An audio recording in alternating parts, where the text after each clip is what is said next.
దేవుని మాట కార్యక్రమానికి ప్రతి ఒక్కరిని ప్రేమపూర్వకంగా ఆహ్వానిస్తూ ఉన్నానండి. దేవుని పెట్ట ప్రతి ఒక్కరికి వందనాలు.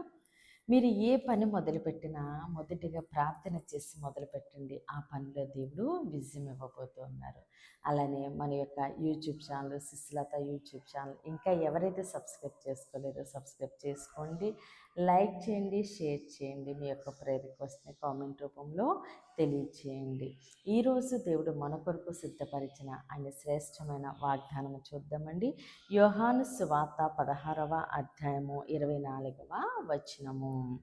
ఇది వరకు మీరు ఏమీయూ నా పేరట అడగలేదు, మీ సంతోషము పరిపూర్ణమగునట్లు అడుగుడి, మీకు దొరుకును. ఆమేన్. దేవుడి రోజు మనతో మాట్లాడుచున్న మంచి మాట, మీ సంతోషము పరిపూర్ణమగునట్లు అడుగుడి. ఆమేన్.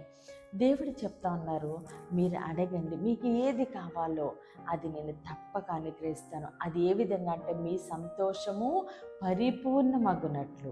నేను కొంచెం కొంచెంగా కార్యము చేసే దేవుడని కాదు, మీకు ఏది కావాలో అది సమృద్ధిగా నేను అనుగ్రహించే దేవుడును. కాబట్టి మీకు ఏది కావాలో దాన్ని అడగండి, నేను అది మీకు అనుగ్రహించబోతున్నాను. అది ఎలా ఉంటుందంటే పరిపూర్ణముగా ఉంటుంది. కాబట్టి మనకి ఏది కావాలో దేవుణ్ణి అడిగినప్పుడు దేవుడు మన జీవితంలో కార్యము చేయటం ద్వారా మనం ఏం చేస్తామంటే ఆ సంతోషాన్ని పొందుకుంటాము. అంతవరకు ఎంత దుఃఖపడ్డామో, ఎంత వేదన పడ్డామో దానికి తగినట్లుగా దేవుడు ఏం చేస్తారంటే మనకి సంతోషాన్ని అనుగ్రహిస్తారు. ఏ విషయంలో, ఒక అనారోగ్య విషయం కానీ, ఆర్థిక ఇబ్బంది కానీ, ఏదైనా సమస్య వల్ల మనం ఎంతగా దుఃఖపడి దేవుని యొక్క పాదాలు పట్టుకొని అడుగుతామో దేవుడు ఏం చేస్తారంటే మన సంతోషము పరిపూర్ణమయ్యే విధముగా దేవుడు ఆ కార్యాన్ని మన జీవితంలో జరిగించి మనకి సంతోషాన్ని అనుగ్రహించబోతూ ఉన్నారు. కాబట్టి దేవుడు అంటున్నారు, మీ సంతోషము పరిపూర్ణమగునట్లు అడుగుడి, నేను మీకు తప్పక అనుగ్రహిస్తాను, అది మీకు దొరుకును. మనము దేన్ని వెతుకుతున్నామో దేవుని సన్నిధిలో, ఏ కార్యము కొరకు కనిపెట్టుకుని ఉన్నామో అది తప్పక దొరుకును అని దేవుడు సెలవిస్తున్నారు. కాబట్టి మాట ఇచ్చిన దేవుడు నమ్మదగిన దేవుడండి. ఏ సమస్య కోసం ఈరోజు నువ్వు బాధపడుతూ ఉన్నావో, దేన్ని దేవుని సన్నిధిలో అడుగుతున్నావో, దేన్ని వెతుకుతూ ఉన్నావో, దేని విషయంలో నువ్వు దుఃఖపడుతూ ఉన్నావో ఆ విషయంలో దేవుని పాదాలు పట్టుకుని అడుగుతూ ఉండగా దేవుడు అంటున్నారు, మీ సంతోషము పరిపూర్ణమగునట్లు నేను అది మీకు అనుగ్రహిస్తున్నానని దేవుడు సెలవిస్తూ ఉన్నారండి. కాబట్టి మనకి ఏది కావాలో దేవుని అడుగుదామండి. దేవుడిచ్చే ఆ పరిపూర్ణమైన సంతోషాన్ని మనం పొందుకుందాము. ఈ కొద్ది మాటలు దేవుడు మన వెనుకలో దీవించి ఆశీర్వదించునుగాక. ఆమేన్. ప్రేయర్ చేసుకుందామని అందరూ కన్నులు మూసుకుని ప్రేయర్లు ఏకీభవించండి.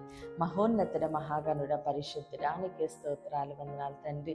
ఇచ్చిన ఈ వాగ్దానం మా జీవితంలో నూరింతలుగా ఫలించునుగాక. దైవజనుల వారి కుటుంబాలు, సంఘాలు, పరిచరులు యేసు నామంలోనే దీవించబడునుగాక. యెరూషలేముకి యేసు నామంలో క్షేమము కలుగునుగాక. ఈరోజు పుట్టినరోజు, పెళ్లి రోజు జరుపుకుంటున్న ప్రతి ఒక్కరికి ఈ సంవత్సరం ఒక ఆశీర్వాదకరముగా ఉండునుగాక. అనారోగ్యంతో ఉన్న బిడ్డలకి యేసునామములో సంపూర్ణ స్వస్థత, విడుదల కలుగునుగాక. వివాహాలు కావలసిన బిడ్డలకి యేసునామములో ఘనమైన వివాహములు జరుగునుగాక. మూయబడిన ప్రతి గర్భము యేసు నామములోనే తెరవబడునుగాక. యవ్వన బిడ్డలకి యేసునామములో మంచి భవిష్యత్తు కలుగునుగాక. చిన్న బిడ్డల చుట్టూ, ఆడబిడ్డల చుట్టూ, యవ్వన బిడ్డల చుట్టూ యేసునామములో అగ్ని కంచె ఉండునుగాక.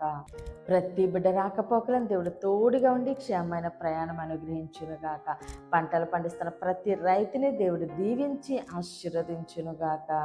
దేవుని మాట అనే పరిచర్యలో పాలిభాగస్తులే భారం కలిగి ప్రార్థన చేసిన ప్రతి ఒక్కరిని దేవుడు బహుగా దీవించి ఆశీర్వదించునుగాక.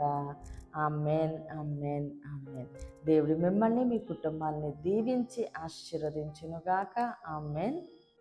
స్వస్థపరచు మాట, ఆదరించు మాట, బలపరచు మాట, విడుదలిచ్చు మాట, స్వస్థపరచు మాట, దేవుని